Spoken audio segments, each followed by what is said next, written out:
сабағымызды бастамас бұрын өзімізге жақсы көңіл-күй сыйлайық. Мен сіздерге бақыт құшағында атты тренинг өткізгім келіп отыр. Яғни бүгінгі күн қандай бір жағдай болмасын, қандай бір ауыр сөздер маған айтылмасын, менің көңіл-күйімді түсіруге бағытталған қандай да бір іс-әрекет болмасын, мен өзімді бақытты сезінетін боламын. Дәл осындай күйге сіздер де ары қарай бүгінгі күнде қандай бір жағдай болмасын, өздеріңізді бақытты сезінуге ұсынамын. Сондықтан жаңа тақырыпты түсінгендеріме бақыт болады. Иә, тамаша. Ерасыл. Бүгінгі күнде ешкімнің ауыр сөздеріне қарамай өзімді бақыт сезінемін. Жақсы, тамаша, керемет, жандос. Асылбек. Мен бүгінде мен де сол ауыр сөздердің естуіне бақыттымын. Қандай бір ауыр сөз айтылмасын? Иә, ондай сөздерді елемей өзімді бақытты сезінемін. Жақсы, тамаша оқушылар. Ендеше мынандай бір сабақтың тақырыбын болжап жүрейік бүгінгі.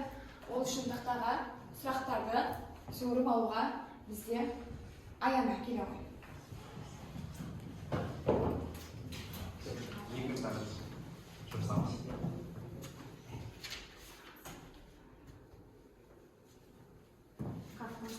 Жалпы қақтығыс дегенде Келіспеушілік. келесі жағдайлар. Екі адам емес, жалпы қақтығыс көп түрі бар. Келіспеушілік жалпы қақтығыс екі жақтың, екі тараптың бір нәрсеге Келіспей қалады. Елхан Қонауы.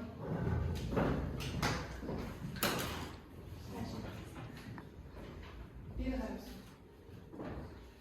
Әлемде орын алған қандай қақтығыстарды білесіз? Әлемде орын алған соғыс болған, қазіргі болған соғыс болған. Соғыс және пандемиялық ахуалда өтіп жатқан мысалы. Осы айтатын үлкен екі державаның арасындағы Үлкен ахуал. дау жанжал екі тарапта болған қақтығыс. Соны белгілейсің, ал оған дейін тарихта біз қандай қақтығыстар өтті? Ұлы отан, Дұрыс, өзің жатсың. Ұлы отан соғысы, тағы екінші дүниежүзілік соғыс, бірінші дүниежүзілік соғыс. Мысалы қай қалада? Жезқазған немесе Жаңаөзен қаласы. Жаңаөзен, Жезқазған, Ақтөбе қаласында да болды, иә? Келесінде қақтығыстар. Жақсы, өте тамаша отыра ғой. Жандос, келе ғой. Дауысын шығар. Қақтығыстардың зардабы қандай деп ойлайсыз? Қақтығыстардың зардабы қандай?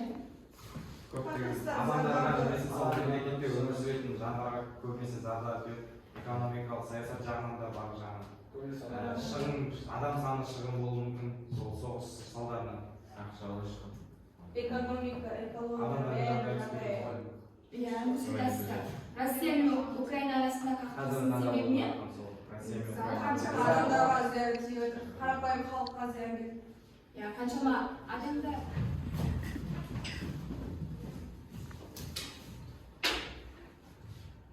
Қақтығыстардың алдын алу үшін не істеу керек? Иә, өте қызықты сұрақ, иә? Осы қақтығыстар болмау үшін, алдын алу үшін не істеу керек? Келісім алайық. Түр жауап берші. Екі жұрт біріне келісімге келген жалпы бір шешімге. Екі ел, иә?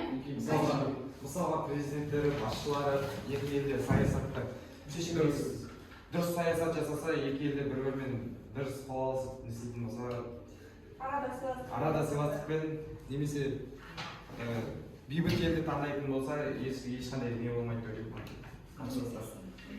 Жалпы, жақсы. Қандай? Келісімшарт болу керек деп ойлайсыздар, иә? Машалла, осыған орай біздің бүгінгі сабағымыздың тақырыбы не туралы деп ойлайсыздар, оқушылар? Қақтығыстар. Дұрыс айтасыздар. Әлем назарын аудартқан қақтығыстар екен. Ендеше дәптеріңізді ашып, күннің жадын жазып, тақырыпты жазылайық. Әлем назарын аудартқан қақтығыстар.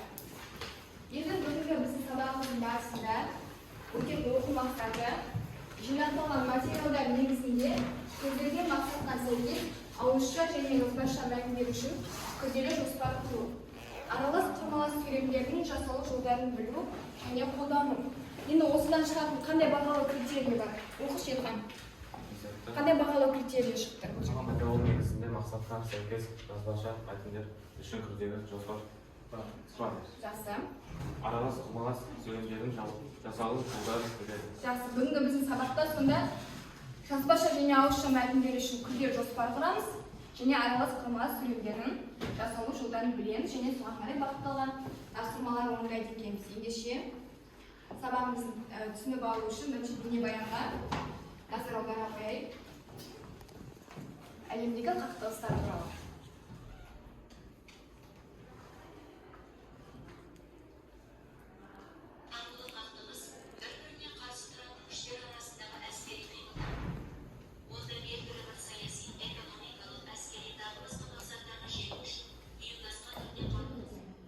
Жақсы, ары қарай оқушылар осы бейнебаян бойынша негізгі қақтығыстар туралы айтылған және де мыналардай ең көп орын алатын ең көп орын алатын мемлекеттердің қатарында осы Африка және де қандай қарулы күштер халыққа қалай не әкелетінін зиян әкеледі, зардап әкеледі, халық көп зардап шегетін осы Африка жақта, көбіне соғыс осы жақта болады. иә, оның себебі неде екен? Неліктен Африка? Не ол? саяси немесе экономикалық жағынан келіспеушіліктердің салдарынан болады көбінесе. Біріншіден экономикалық, саяси және этникалық құрамы жағынан және үшіншіден жаңағы Елхан айтқандай өте төмен әлеуметтік жағдай екен. Біз жаңағы мақсаттарға қол жеткізу үшін топтық жұмыс орындаймыз балық қаңқасы әдісі бойынша. Мына суретте беріліп тұр сіздерге балық қаңқасы әдісі. Осы балық қаңқасы әдісі арқылы берілген бұл жерде негізгі ақпаратты білеміз, иә? Мәтінді құрауға түрткі болған мәліметтер ал деректерді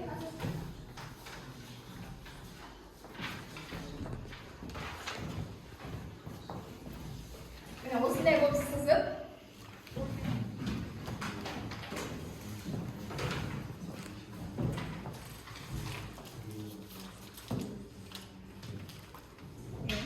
негізгі идеясы автордың айтқысы ойы осы мәтін арқылы осыдан не түсіндіргісі келген жазамыз деректер нақты дерек негізгі ақпарат идеясы неде идеясы халыққа идеясына мысалға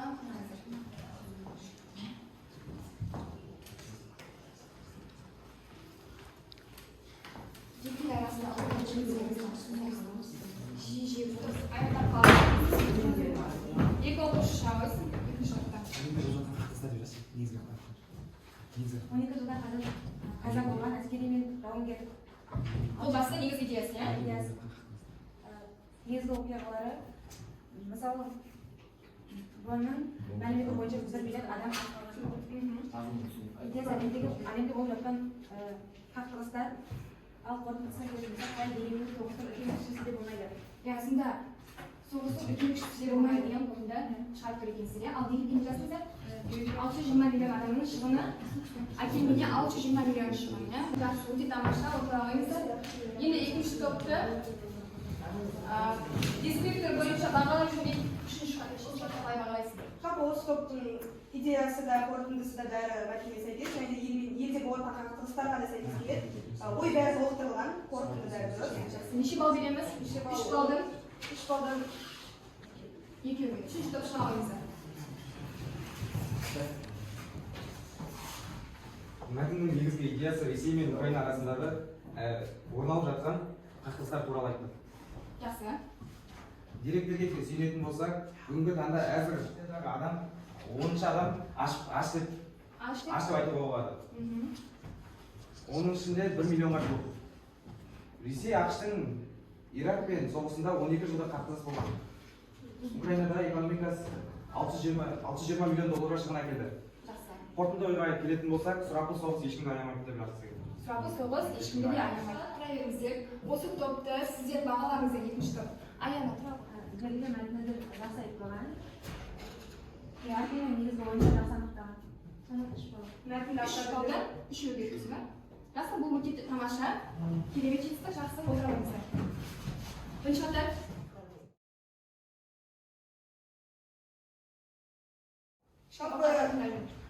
Жалпы қазіргі таңда ел қақтығыстары идеясы да ел қақтығысы туралы.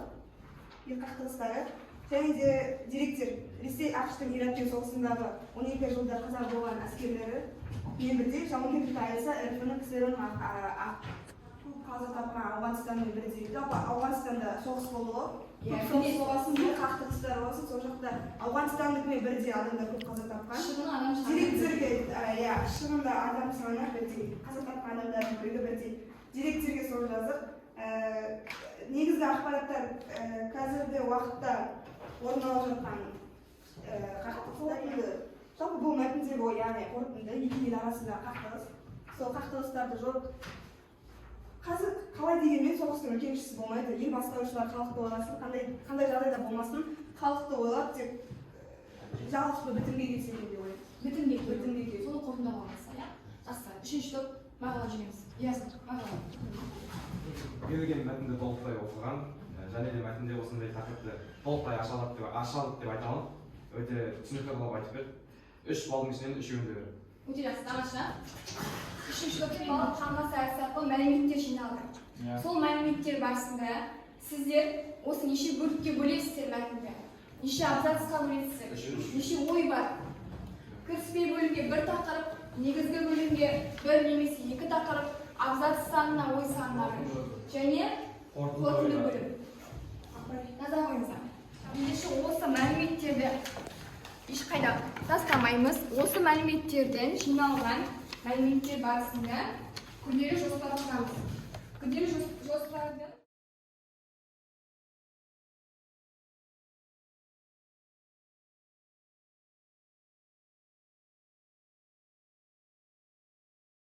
қасыңызда алмастырып тексеріңіздер. Қасыңызда жүкпен алмастырыңыз. Оқушылар, алмастырыңыздар ма? Сіздер үшін қыздар. Біріңізге алмастырып тексереміз. Қай жүкпен тасымасы? Бөлімнің, иә? Жақсы. Оқы. Кіріспе бөлім қантөгіс теория емес қарапайым халық зардап шегуде. Негізгі бөлім екі ел арасында соғыстары. Сосын қорытынды бөлім. Bir balмен бағалайсың, неліктен? Себеп көп толықтырмаған, қорытынды. Толтыру керек көлем, иә? Тапсырманы орында бітірейік. Амин. Қай жүктің тапсырмасы? Ел қақтығыстары, жоспар ел қақтығыстары, кіріспе бөлім, қазіргі қақтығыстардың тоқтамауы, қақтығыстардың салдары. Экономика, саяси тағы да басқа негізгі бөлім. Қақтығыстардың әсерінен зардап шегуі қақтығыста 3 балдан. 2 балдан. Себебі бұл жерде көбі сол бір кіріспе бөлімді негізгі бөлімді де жазған. Және де ой, қорытынды ой толықтырма. Тоқтамау зияны салдары табылды. Негізгі бөлім. Аумағыстан қаза тапқан аумағындағы қаза тапқан адамдардың шығыны. Ал қорытынды бөлім жалпы әлемдегі болып жатқан соғыстың салдары әкелуі. Жақсы, тамаша.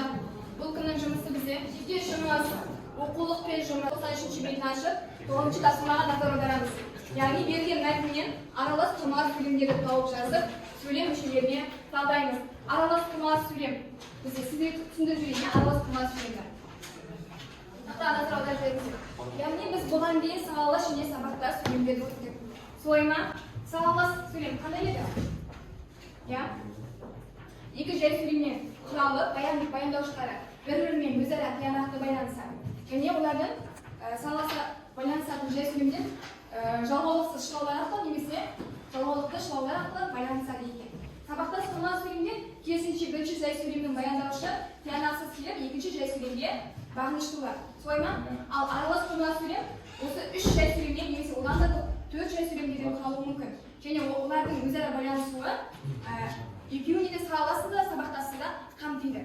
Біздің бірінші жай сөйлемнің баяндаушы тиянақсыз келіп, екінші жай сөйлемі тиянақты болып, және үшінші жай сөйлемі тиянақты болуы мүмкін. Мысалы, бағыныңқылы, басыңқы. Немесе керісінше бірінші жай сөйлемі баяндаушы тиянақты болып, басыңқы сөйлем болуы мүмкін. Екінші жай сөйлемі бағыныңқылы, яғни сабақтас сөйлем болуы мүмкін.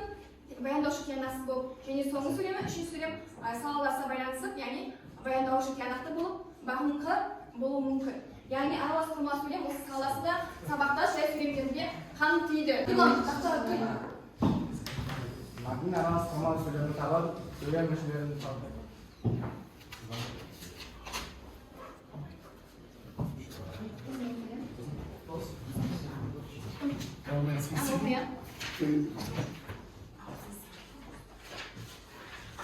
Ондаймыз. елдегі ұлттық конгрессте мен мұсылман лигасы саяси партияларының арасындағы ортақ пікір қарастырылады. Иә, бұл кезде қандай сөйлем тұрабай? Бұл кезде сауал Бірінші сөйлемі бағыныңқы, екінші сөйлемі бағыныңқы, болмауы, түсуі, мысалы, сосын соңғы сөйлемі қарастырылады, аяқталып тұр. Түсіндік қой? Оқу мақсатына жеттік деп ойлайсың, оқу мақсатына кері оралайықшы. Бізде жинақталған мәтін бойынша жоспар құрдық па? Аралас құрма сөйлемдерін жасау үшін білдік па? Қолдандық, иә? 75-100% бойынша бағалай қойыңыздар. Бүгінгі сабақ бойынша тұра қойыңыздар. 50-75% бойынша өздеріңіздің бүгінгі сабақтағы қатысуларыңызды қалай бағалайсыздар?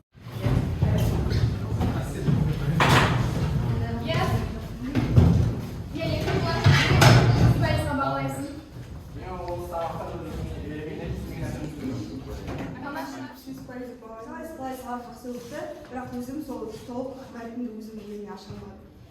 Жақсы, келесі осы толықтыруға тырысамыз ба оқушылар? Жақсы, ендеше үйге тапсырма. Балалар тамаша бүгін сабаққа қатысуларыңызды